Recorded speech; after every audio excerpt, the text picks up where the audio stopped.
ठीक है, चलो तो ये इतने डिफरेंस हैं किसके बीच में आप बताएंगे, प्लांट और एनिमल सेल के बीच में इतने सारे डिफरेंस होते हैं और ये सारे एग्जाम में आपसे पूछ लिए जाते हैं, सारी बात याद रखिएगा। एक बच्चा कुछ पूछ रहा है यहां पर, हाँ एंडोप्लाज्मिक रेटिकुलम दोनों में होता है बच्चों, माइटोकॉन्ड्रिया दोनों में होता है, राइबोसोम दोनों में होता है, ठीक है। ये तो कॉमन है तो मैंने लिखवा ही नहीं, ये क्या लिखवाना, हम तो डिफरेंस लिख रहे हैं ना, हम कॉमन पॉइंट थोड़ी लिख रहे हैं, ठीक है। ये आपको इतने पॉइंट्स प्लांट और एनिमल सेल में पढ़ने थे। ये आपका जो सेल के कंपोनेंट्स थे वो मेरी साइड से कंप्लीट हो गए, ठीक है। ये मेरी साइड से आपका सेल के कंपोनेंट्स कंप्लीट हो चुके हैं जो आपको अच्छे से पढ़ने हैं, ठीक है। रिंकू माथुर पूछ रही है मैम ग्लाइकोजन सबसे ज्यादा हमारे शरीर में कहां होता है, लीवर। कहां होता है, हमारे यकृत में होता है, हमारे लीवर में होता है। लीवर ग्लाइकोजन को स्टोर करता है, ठीक है। चलो अब हम नेक्स्ट पढ़ते हैं, यहां पर एक छोटा सा चैप्टर है 15 से 20 मिनट का ही,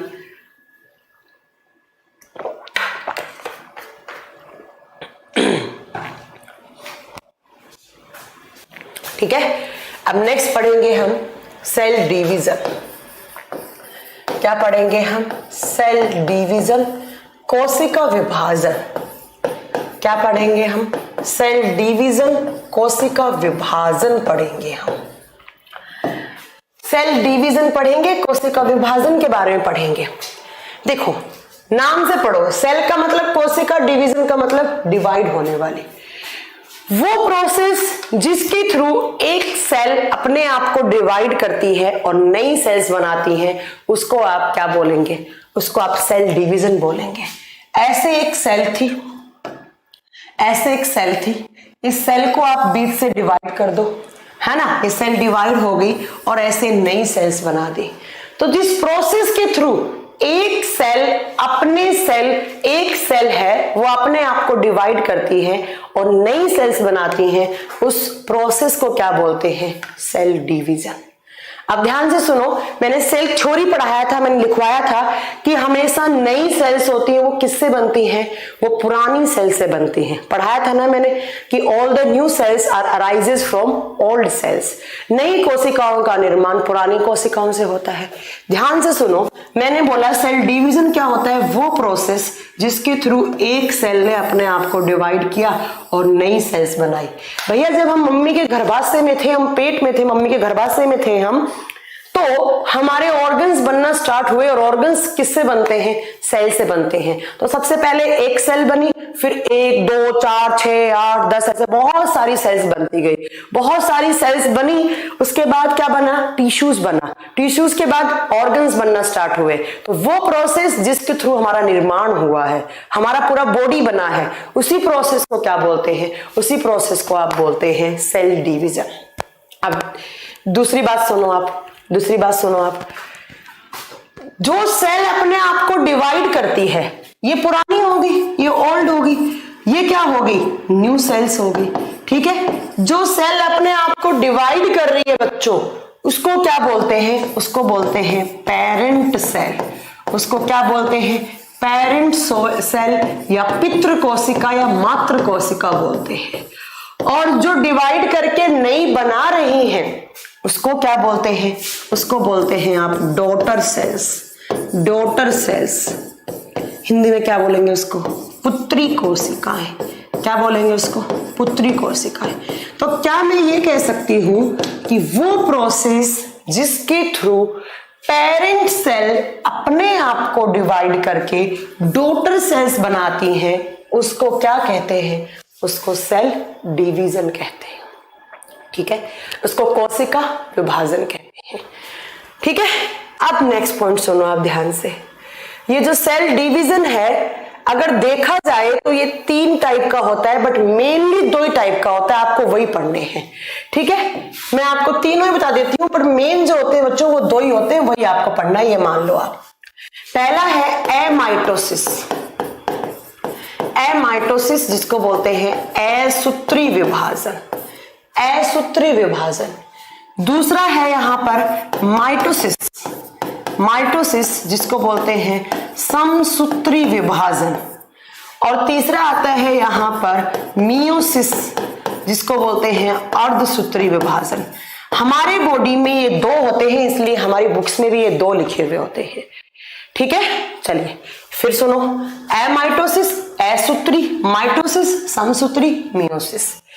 अगर पूछा जाए कि एमाइटोसिस क्या होता है, ध्यान से सुनो। यहां पर सूत्री का मतलब क्या है, यहां पर क्रोमोसोम्स। आप एक पॉइंट याद रखिएगा कि जब भी सेल डिवीजन होता है तो उसमें किसका डिवीजन होता है, उसमें क्रोमोसोम्स का, उसमें गुणसूत्रों का डिवीजन होता है। पढ़ाया था मैंने कि chromosomes becomes visible during cell division, है ना। तो आप याद रखेंगे कि जब भी कोई सेल में डिवीजन होता है तो वो किसका डिवीजन होता है, क्रोमोसोम का। जैसे मैं आपको क्रोमोसोम की स्ट्रक्चर बनाऊं तो ये आपका एक क्रोमोसोम है, ये एक है, ये डिवाइड हो गया तो इससे दो बन गए ऐसे नए।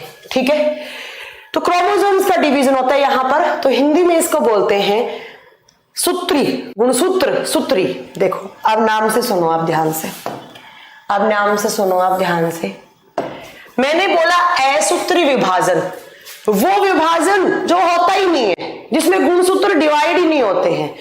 आपने एक बैक्टीरिया देखा है, जब वो बैक्टीरिया बनता है तब वो ऐसा रहता है, और जब वो मरता है तब भी वो ऐसा रहता है। जैसा जन्म हुआ वैसा ही है। बट हमारा जन्म हुआ तो हम कैसे थे और आज हम कैसे हैं, और हम बूढ़े हो जाएंगे तो हम कैसे लगेंगे, तो क्या हम एक जैसे हैं? नहीं। आप याद रखेंगे कि जो बैक्टीरिया वो एक सेल है, और वो मरता है तब भी एक सेल में मर जाता है, तो सेल सेल में ही मर गई, कोई डिवीजन ही नहीं हुआ। कहने का मतलब कोई गुणसूत्र कुछ भी डिवीजन नहीं हुआ। तो असूत्री किसमें होता है, मतलब वो विभाजन जिसमें कुछ डिवीजन ही नहीं होता गुणसूत्रों का, न्यूक्लियस का, किसी का भी, उसको बोलते हैं माइटोसिस, असूत्री विभाजन। इसका एग्जाम्पल आप बताएंगे किसमें होता है, ये बैक्टीरिया में होता है। और बैक्टीरिया क्या होते हैं, जीवाणु। बैक्टीरिया क्या होते हैं, जीवाणु। अब आपसे पूछ लिया जाए कि हमारे बॉडी में कौन कौन से डिवीजन होते हैं, आप बताओगे हमारे बॉडी में ये दो होते हैं। और बैक्टीरिया में कौन से होते हैं, असूत्री, एमाइटोसिस। तो इसको साइड में कर दो, इसके अलावा कोई पॉइंट नहीं याद रखना इसके अंदर। हमारे शरीर में ये दो हैं तो हमें तो ये पढ़ने हैं दो, कौन कौन सा, माइटोसिस एंड मियोसिस। चलिए आइए यहां पर सबसे पहला क्वेश्चन आता है कि माइटोसिस की खोज किसने की और मियोसिस की खोज किसने की। आप लिखेंगे जो माइटोसिस डिवीजन है उसकी खोज की थी फ्लेमिंग नाम के साइंटिस्ट ने। किसने, फ्लेमिंग ने। मियोसिस की खोज किसने की थी, आप लिखेंगे हार्टविग नाम के साइंटिस्ट ने। हार्टविग नाम के साइंटिस्ट ने मियोसिस के बारे में बताया था, और फ्लेमिंग नाम के साइंटिस्ट ने, आप बताएंगे, माइटोसिस के बारे में बताया था। ठीक है, अब सुनो ध्यान से, माइटोसिस और मियोसिस का मतलब क्या होता है हिंदी में समझो। सम का मतलब क्या होता है हिंदी में, मैम सम का मतलब होता है समान, इक्वल। सूत्री का मतलब क्या होता है, सूत्री का मतलब क्या होता है, गुणसूत्र। वो सेल डिवीजन जिसमें गुणसूत्रों की संख्या समान रहती है।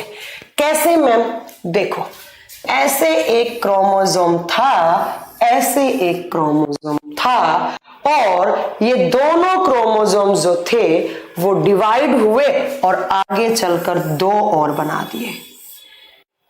इससे ये बना, इससे ये बना। नहीं समझ में आ रहा, सुनो ध्यान से, सुनो ध्यान से, सुनो। यहां पर आप सेल से सुनो, क्रोमोसोम छोड़ो आप। यहां पर दो सेल्स थी, इन दोनों सेल्स ने डिवाइड किया। जितनी यहां पर पेरेंट सेल्स थी उतनी ही यहां पर डॉटर सेल्स होती हैं। कहने का मतलब इस सेल में जितने भी क्रोमोसोम्स हैं, कितने, दो हैं। इसमें कितने हैं, दो। तो दो ही क्रोमोसोम्स यहां बनेंगे और दो ही क्रोमोसोम्स यहां बनेंगे। जितने number of chromosomes parent cell में थे उतने ही नंबर ऑफ क्रोमोसोम्स किसमें होंगे, डॉटर सेल्स में। ऐसा डिवीजन क्या कहलाएगा, माइटोसिस। ठीक है, आप लिखेंगे in this type of cell division equal number of chromosomes are present in daughter cells. इस प्रकार के विभाजन में पुत्री कोशिकाओं में गुणसूत्रों की संख्या क्या रहती है, इक्वल रहती है, मतलब बराबर रहती है। इधर आओ, मियोसिस में। मियोसिस में क्या होता है, अर्धसूत्री आधी रह जाती है। अब आधी का मतलब ये नहीं है कि आधा गुणसूत्र बन जाता है। यहां पर कहने का मतलब क्या है, यहां पर सुनिएगा, एक बात याद रखिएगा कि इसमें क्या होता है,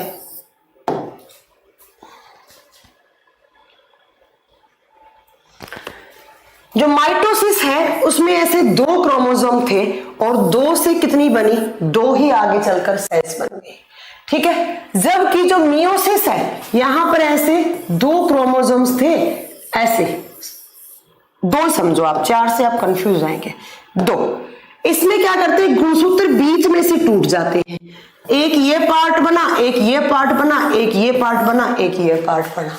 तो यहां पर जो डॉटर सेल्स होती है उनकी संख्या कितनी होगी, उनकी संख्या 4 होगी।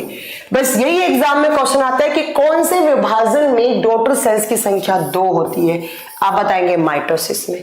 कौन से विभाजन में डॉटर सेल्स की संख्या 4 होती है, आप क्या बताएंगे, मियोसिस में। यहां से क्रोमोसोम एज इट इज ऐसे आपका अपना एक एक बना लिया, यहां पर 2 बन गए, ये क्रोमोसोम्स बीच में से टूट जाते, 1 2 3 4 सेल्स बन गई। समझ में आ रहा है, यहां पर कितनी, 2 बनेंगी, 2 है तो 2 से 2 ही बनेंगी, बट यहां पर 2 से कितनी बनेंगी, 4, ठीक है। अब 4 से कितनी बनेंगी, 16 बनेंगी, ठीक है। ये ऐसे चलता है। नेक्स्ट पॉइंट सुना मेरा ध्यान से कि माइटोसिस किस में होता है और मियोसिस किस में होता है। पहले मेरी एक क्लास याद करो, मैंने पढ़ाया था कि क्रोमोसोम्स कितने टाइप के होते हैं। मैम आपने पढ़ाया था क्रोमोसोम्स 2 टाइप के होते हैं, एक होते हैं ऑटोसोम्स और एक क्या होते हैं, एलोसोम्स। अब याद करो, मैंने कहा था ऑटोसोम्स कितने पेयर होते हैं बच्चों, 22 पेयर। एलोसोम कितने होते हैं, 1 पेयर। एक में कौन कौन से थे, मेल के XY और फीमेल के XX। कुछ याद आ रहा है, मैंने कहा था जब युग्मनज बनता है, जब जाइगोट बनता है, तो ये क्रोमोसोम तो एज इट इज जाते हैं। क्यों जाते हैं एज इट इज, क्योंकि इसमें कौन सा डिवीजन हो रहा होगा, माइटोसिस। मैंने कहा था चाहे लड़का हो लड़की हो, उसमें कितने क्रोमोसोम सेम होते हैं, 22 पेयर। जितने ऊपर थे उतने नीचे सेल्स में आने चाहिए। माइटोसिस में क्या बताया मैंने, अगर ऊपर 2 सेल्स है तो नीचे भी कितनी बनेंगी, 2। अगर यहाँ 22 पेयर क्रोमोसोम है तो यहां से जो सेल्स बनेंगी उनमें भी कितने होंगे, आप क्या बताएंगे, उनमें भी 22 पेयर। तो मैम इक्वल डिवीजन हो रहा है और इक्वल डिवीजन ही क्या कहलाता है, माइटोसिस।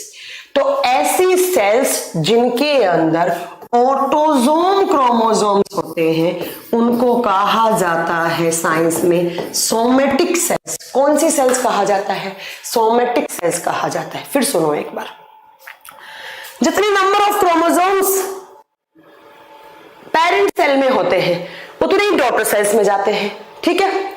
और ऐसे सेल्स जिसके अंदर ऑटोसोम गुणसूत्र होते हैं उनको बोलते हैं सोमेटिक सेल्स, हिंदी में बोलते हैं कायिक कोशिका। काया का मतलब क्या होता है, शरीर। हमारे शरीर को बनाने वाला डिवीजन कौन सा है, माइटोसिस। क्योंकि माइटोसिस कौन सी सेल्स में होता है, आप लिखोगे it is found in somatic cells. किसके अंदर, सोमेटिक सेल्स में होता है, ये कायिक कोशिकाओं में होता है।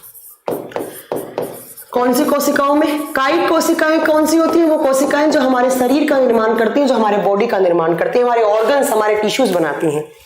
अब आइए एलोसोम। एलोसोम कितनी जोड़ी होते हैं, 1 जोड़ी। पापा के क्या थे, X और Y। मम्मी के क्या थे, XX। 2 थे और मैंने कहा था एक बारी में एक पापा से आता है, एक मम्मी से आता है। क्रोमोसोम्स का क्या होगा, डिवीजन हो गया मैम, एक पापा में 2, मम्मी में 2, एक पापा से मम्मी से 1, आधे हो गए। आधे होते ही यहां पर ये किस टाइप का डिवीजन बन गया, हाफ डिवीजन। और क्रोमोसोम किस में टूटते हैं, मियोसिस। और ऐसी सेल्स जिनके अंदर एलोसोम क्रोमोसोम्स होते हैं उनको बोलते हो आप गैमेट सेल। कौन सी सेल, गैमेट सेल। और जिनको बोलते हैं आप प्रजनन कोशिकाएं। तो जरा बताइएगा मियोसिस डिवीजन कौन सी सेल्स में होगा, गैमेट सेल्स में होगा। कौन सी सेल्स, एक बार फिर से बोलो, गैमेट सेल्स। और गैमेट सेल्स का एक नाम और होता है, इनको बोलते हैं रिप्रोडक्टिव सेल। रिप्रोडक्टिव का मतलब है प्रजनन कोशिकाएं, जो हमारे जनन में काम आती हैं। और पढ़ाया है गैमेट सेल कौन कौन सी होती हैं, स्पर्म एंड ओवम या ओवा। स्पर्म में कौन कौन से थे, एक्स और वाई। ओवा में कौन कौन से थे, एक्स एक्स। दो दो थे, एक एक आता है। कौन सा डिवीजन हो गया, हाफ। बट किस टाइप का डिवीजन है, मियोसिस। आपसे एग्जाम में पूछा जाए कि जो सोमेटिक सेल्स है उसमें किस टाइप का डिवीजन होता है, माइटोसिस। गैमेट सेल्स में कौन सा होता है, मियोसिस। अब मुझे बताओ, अगर मैं पूछूं कि ऑटोजोम क्रोमोसोम्स में कौन सा डिवीजन होता है, आप क्या बताओगे, माइटोसिस, समसूत्री। ठीक है। और आपसे पूछा जाए एलोजोम, एलोजोम कौन से थे, एक्स एक्स एक्स वाई, वो किसमें होता है, मियोसिस में। पूछे कौन कौन सी सेल्स में और कौन कौन से क्रोमोसोम में, आप आंसर दे दोगे। बड़ा इजी है, क्या पढ़ना है इसके अंदर। दो दो थे, हाफ हो गए, जितने थे उतने आए। ये इक्वल डिवीजन, ये हाफ डिवीजन, ये अर्धसूत्री विभाजन, ये समसूत्री विभाजन। समसूत्री को माइटोसिस और अर्धसूत्री को मियोसिस। हो गया। ठीक है। अब बात आती है, ये तो हो गए कुछ बेसिक डिफरेंस। अब बात आती है कि इसकी प्रोसेस क्या क्या होती है। पहले देखेंगे माइटोसिस की प्रोसेस, इस सेल डिवीजन की प्रोसेस क्या क्या होती है। बट आप मेरे को ना आजकल वीकनेस हो रखी है। पढ़ा दूं क्या, अभी तो 1:30 बजा, चलो पढ़ लो अभी तो। ठीक है। अब लिखेंगे आप फेज ऑफ माइटोसिस, कैसे होता है ये डिवीजन। आज खत्म ही कर देते हैं इस चैप्टर को, अगली क्लास में नया चैप्टर स्टार्ट करेंगे। फेज ऑफ माइटोसिस, समसूत्री विभाजन की अवस्थाएं। समसूत्री विभाजन की फेज का मतलब अवस्था। ठीक है। यहां पर क्वेश्चन कैसे आएंगे बच्चों, ध्यान से सुनो। ठीक है। यहां पर क्वेश्चन आएंगे कि वो कौन सी फेज है जिसमें न्यूक्लियस मेम्ब्रेन बनना स्टार्ट होती है, वो कौन सी फेज है जिसमें न्यूक्लियस मेम्ब्रेन खत्म हो जाती है। ऐसे कुछ क्वेश्चंस बनते हैं। ठीक है। अब यहां पर आपको कुछ फेज के नाम याद करने हैं। सबसे पहले आप याद रखेंगे प्रोफेज। कौन सी फेज बच्चों, प्रोफेज। अब हिंदी वाले सोच रहे होंगे कुछ अलग नाम लिखेगी मैम, कोई नाम नहीं है, सेम नाम है। ठीक है। अब देखो बोल भी दिया एक बच्चे ने कि मैम हिंदी में पढ़ाओ।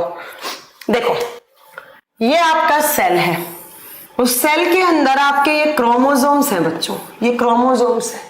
ठीक है। ये क्या है, न्यूक्लियस है। ये क्या है आपका, न्यूक्लियस है। ठीक है। ये आपका न्यूक्लियस डिवाइड होगा, केंद्रक डिवाइड होगा, तभी तो नई सेल्स बनेंगी। ठीक है। ये फेज है, मैंने एक नाम लिखा है प्रोफेज। इसके अंदर क्या होता है, इस न्यूक्लियस के बाहर ये जो मेम्ब्रेन है ये टूटना स्टार्ट हो जाती है। कैसे, देखो ऐसे। ओहो, तो पूरा गायब हो जा रहा है। प्रोफेज के अंदर क्या होता है, ये जो न्यूक्लियस के बाहर मेम्ब्रेन है ये धीरे धीरे धीरे धीरे इसमें खिंचाव पैदा होता है और धीरे धीरे धीरे धीरे धीरे ये टूट जाता है, इसमें टूटना स्टार्ट होता है।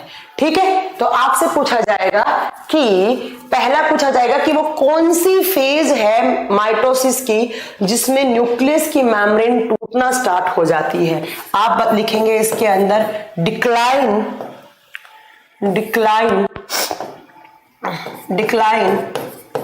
the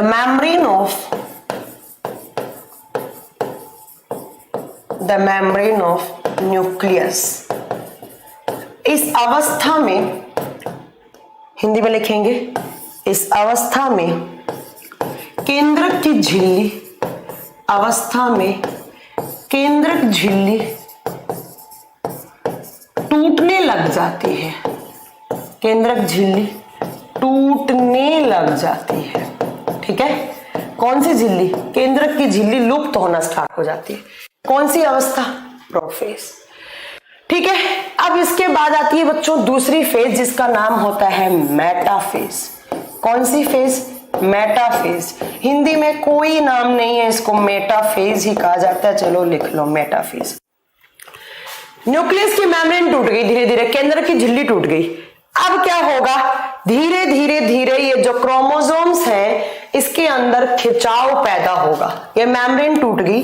अब दूसरी जो स्टेज आएगी, फेज आएगी, इसमें मेम्ब्रेन नहीं बचेगी, ये जो क्रोमोसोम्स होते हैं बच्चों, ये दूर दूर होने लग जाते हैं, इनमें खिंचाव पैदा होता है, इनमें कॉन्ट्रैक्शन पैदा होता है, ठीक है। और ये क्रोमोसोम्स ऐसे अपने पोल बनाने लग जाते हैं अलग अलग, इसका पोल यहां से बनेगा, इसका पोल यहां से बनेगा, अलग अलग पोल बनने लग जाएंगे, ठीक है। आप लिखेंगे कि इस अवस्था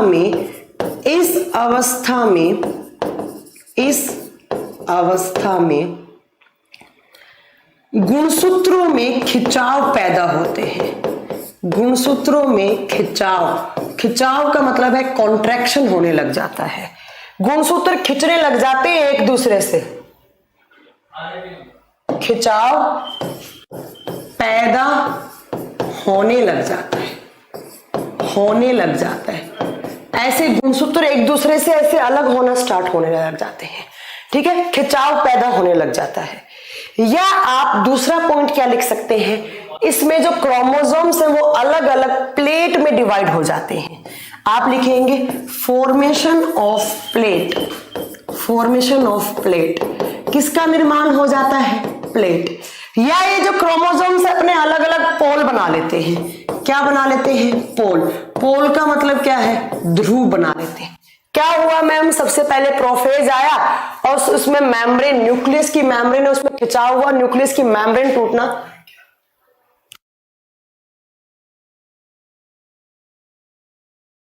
ठीक है। तो मैम इसके अंदर न्यूक्लियस की मेम्ब्रेन में खिंचाव पैदा होने लग गया। दूसरा, अब दूसरी स्टेज को आप बोलते हैं बच्चों क्या, मेटाफेज। और उसमें जो गुणसूत्र है वो एक दूसरे से ऐसे खिंच के अलग होना स्टार्ट हो जाते हैं, खिंचाव हो जाता है, अलग अलग प्लेट में चले जाते हैं, अलग अलग पोल बना लेते हैं। आपसे पूछा जाएगा वो कौन सी स्टेज है जिसमें न्यूक्लियस की मेम्ब्रेन लुप्त हो जाती है, प्रोफेज। वो कौन सी स्टेज है जिसमें न्यूक्लियस के अंदर जो क्रोमोसोम्स होते हैं उनमें खिंचाव पैदा होते हैं, मेटाफेज। अब तीसरा यहां पे आता है बच्चों एनाफेज। कौन सा आता है, एनाफेज को हिंदी में एनाफेज ही बोलेंगे। अब क्या होगा बच्चों, जो पोल बने थे, किसके पोल, न्यूक्लियस के पोल बने थे। अब वो पोर बने थे उनसे आपके न्यूक्लियस के अंदर जो क्रोमोसोम्स थे वो सेपरेट होने लग गए, एक दूसरे से अलग होने लग गए। ये आपकी सेल, इसके अंदर अलग हो गए क्रोमोसोम्स। ये क्रोमोसोम्स क्या हो गए बच्चों, अलग हो गए। आप लिखेंगे इसमें क्या होता है, सेपरेशन ऑफ क्रोमोसोम। गुणसूत्र अलग अलग हो जाते हैं, पहले खिंचाव पैदा हो गए, अलग हो गए दोनों, ठीक है, अलग अलग हो जाते हैं। गुणसूत्रों में खिंचाव पैदा हुआ और एनाफेज में क्या हो गए बेचारे, अलग अलग हो गए, एक दूसरे से जुदा हो गए, है ना। अब क्या आएगा, अब आएगा बच्चों टीलोफेज। अब क्या आएगा, टीलोफेज। कितना नंबर, 4। नेक्स्ट में आएगा टीलोफेज। क्रोमोसोम तो बन गए थे, ये आपका न्यूक्लियस, इसके अंदर अलग अलग क्रोमोसोम बन गए, बट अब वापस से न्यूक्लियस की मेम्ब्रेन आना स्टार्ट करेगी। पहले न्यूक्लियस की मेम्ब्रेन लुप्त हुई थी, क्रोमोसोम में खिंचाव पैदा हुआ, अलग अलग क्रोमोसोम के पोल बने, अलग अलग बन गए 2 क्रोमोसोम, न्यूक्लियस की मेम्ब्रेन वापस आ गई, ठीक है। तो आप क्या लिखेंगे इसके अंदर, nucleus membrane is appeared, nucleus membrane is appear.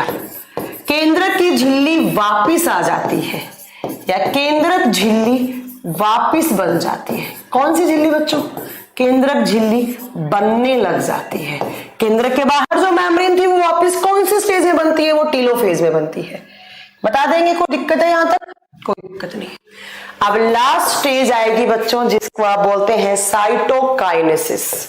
कौन सी, साइटोकाइनेसिस, हिंदी में सेम नाम होगा, साइटोकाइनेसिस। साइटो का मतलब क्या बताया था मैम ने, सेल। साइटो का मतलब सेल, काइनेसिस का मतलब हो गया सेल अलग अलग हो गई, ठीक है। यहां पर आपकी न्यूक्लियस की मेम्ब्रेन बन गई थी, ये क्रोमोसोम्स बन गए थे। अब क्या होगा, इनसे नई सेल्स बन जाएंगी। तो इस एक सेल से कितनी बनेंगी, 2 सेल बनेंगी। जितने नंबर ऑफ क्रोमोसोम यहां थे उतने नंबर ऑफ क्रोमोसोम कहां होंगे, इन दोनों सेल्स में। तो ये किस टाइप का डिवीजन है, ये माइटोसिस टाइप का डिवीजन है। ठीक है, एक बार फिर बताऊं मैं, ध्यान से सुनो। मैंने कहा कि हम माइटोसिस में क्या होता है, जितने number of chromosomes ma'am parent cell में होते हैं उतने number of chromosomes ma'am daughter cells में हो, उसको क्या बोलते हैं, उसको माइटोसिस बोलते हैं। अब उसकी फेज क्या क्या होती है, तो जरा ध्यान से सुनना एक एक करके, क्या कौन कौन सी फेज होती है। पहली होती है प्रोफेज, वो अवस्था जिसमें न्यूक्लियस की मेम्ब्रेन, न्यूक्लियस के अंदर क्रोमोसोम है उसकी मेम्ब्रेन लुप्त होना स्टार्ट हो जाती है। कौन सी अवस्था, प्रोफेज। दूसरी अवस्था जिसको मेटाफेज बोलते हैं, जिसमें न्यूक्लियस की जो मेम्ब्रेन है उसमें खिंचाव पैदा होता है, अलग अलग होने लग जाते हैं, या आप बोल सकते हैं उसमें प्लेट का फॉर्मेशन हो जाता है। कौन सी, मेटाफेज। एनाफेज में क्या होता है, क्रोमोसोम एक दूसरे से खिंचाव लग के सेपरेट हो जाते हैं, एनाफेज में सेपरेशन। नेक्स्ट आती है टीलोफेज। टीलोफेज में वापस बन जाती है न्यूक्लियस की मेम्ब्रेन, टूटी किस में थी, प्रोफेज, बनी किस में, टीलोफेज में। मेम्ब्रेन आ गई, साइटोकाइनेसिस, ये क्रोमोसोम, ठीक है, एक सेल है, मैंने एक सेल की बात करी, अगर दूसरी सेल, अगर यहां पर दूसरी सेल होती तो उस दूसरी सेल से भी क्या होता, इसके अंदर 2 क्रोमोसोम है, इससे भी 2 बन जाते। जितने number of chromosome parent cell में है उतनी number of chromosome daughter cell में। कौन सा डिवीजन, तो ये मैंने क्या बताया है, ये मैंने माइटोसिस बताया है। अब बात आती है मियोसिस की, कि मियोसिस की स्टेज कौन सी होती है, जरा ध्यान से सुनिएगा। मियोसिस को बोलते हैं अर्धसूत्री विभाजन। अगर मैं इन सारी स्टेज को नाम दे दूं, ध्यान से सुनना, इनमें सारी स्टेज को आगे इनको नंबरिंग कर दूं, ये बनेगा प्रोफेज 1, ये बनेगा मेटाफेज 1, ये बनेगा एनाफेज 1, ये बनेगा टीलोफेज 1, और सुनो ध्यान से, ये बनेगा साइटोकाइनेसिस फेज 1। अगर 1-1 से लिख रहे हो तो कौन सा डिवीजन, माइटोसिस। अगर मैं इन सब स्टेज को नाम दे दूं, ये जितनी भी सारी स्टेज हैं इनको नाम दे दूं सेकंड, अगर ये वापस से एक बार और रिपीट हो तो वो कौन सा डिवीजन, वो मियोसिस डिवीजन।